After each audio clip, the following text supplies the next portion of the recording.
Hi guys, and welcome to another video from Stupid as the Norm, the channel where we demonstrate how to become a millionaire in 10 years whilst earning only minimum wage. And in this video I want to explain to you about the evolution of wealth. When I'm interviewed on podcasts or for radio shows, I'm often asked, knowing what you know now, what would you do different? But first, because I'm going to answer that at the end, I want to tell you a little bit about my evolution. When I first started this journey, I knew very little about buying a house. I mean, I understood the finance side of things because I'm an ex-mortgage broker, but I'd only ever bought two houses in 57 years, and they were both the ones I've lived in, and this one I'm in now I've been in for over 30 years. So that meant if I'm going to get involved in property, I had to learn a bit more. But it isn't important to know everything about every part of property investing. But what you do need to do is surround yourself with people who do. So over the last few years, I've surrounded myself with experts in the legal side of things and project development and planning issues and solicitors and property sourcers and property management teams. And I did this by looking for those people. And these people tend to gather at places such as property meetings, and you'll get them where you live. I'm sure if you just Google property meetings in wherever you are, you'll find them. It's important you attend these meetings because these are where the experts are. Not guys who say they're gurus on the YouTube channels, but people who are actually buying houses now and going through the process of you as you are. And there might be a little bit ahead of you in the game, and it's from these people that you'll learn. Find out from them who they are using, who they trust, and build up your own trusted team. I then had to make money. How do you get the money? You've just got to work for it. That's the nasty, shitty end of the stick that nobody likes to explain these things. You've got to work very hard for it, and that puts a lot of people off.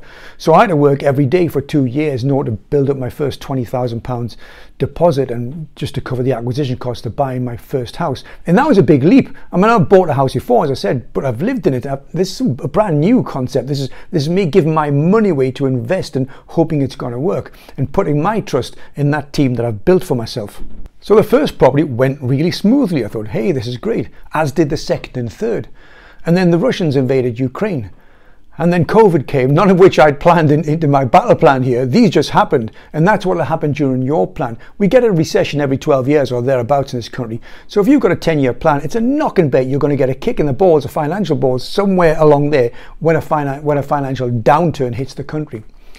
With 14 interest rate rises, I went from profits on £400 a month on these properties down to about 225.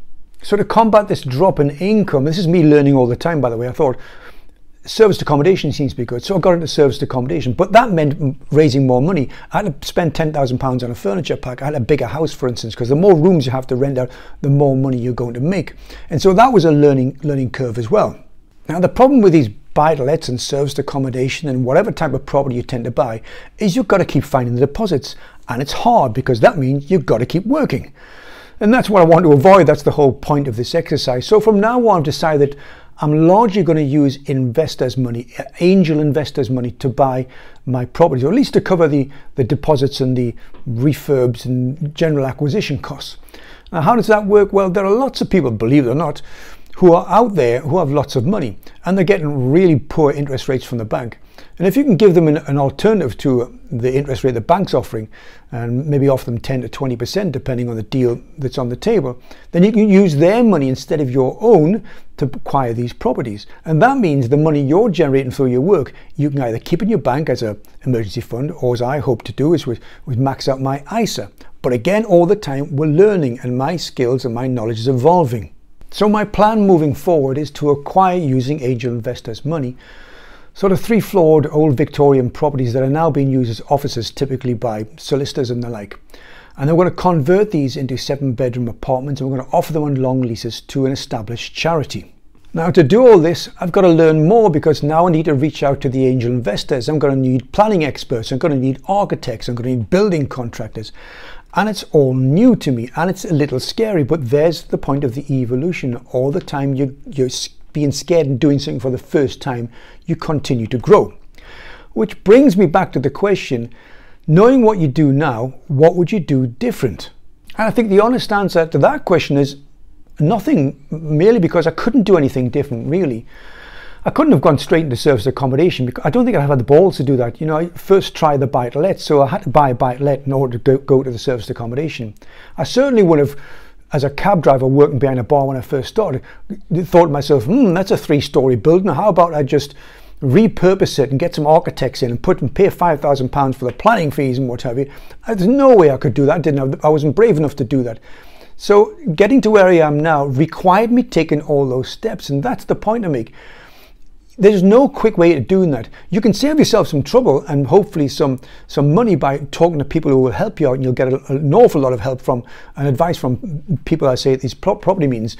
But there's no substitute for the experience. It's unlikely you're going to go and jump into converting old terraced houses or repurposing flats, big block of flats, for your first property purchase and your first property job. So I think you have to make those little steps and dip your toe in the water and learn, then do something a little bigger, and learn, then do something a little bigger.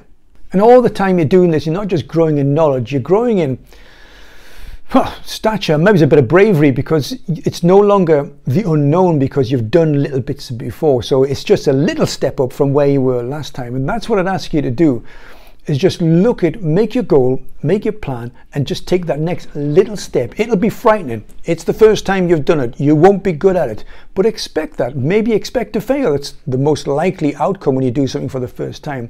But make that little step and then learn from it, and then grow, and then evolve, and then get better, and then do something bigger. Don't be stupid and don't be normal, guys.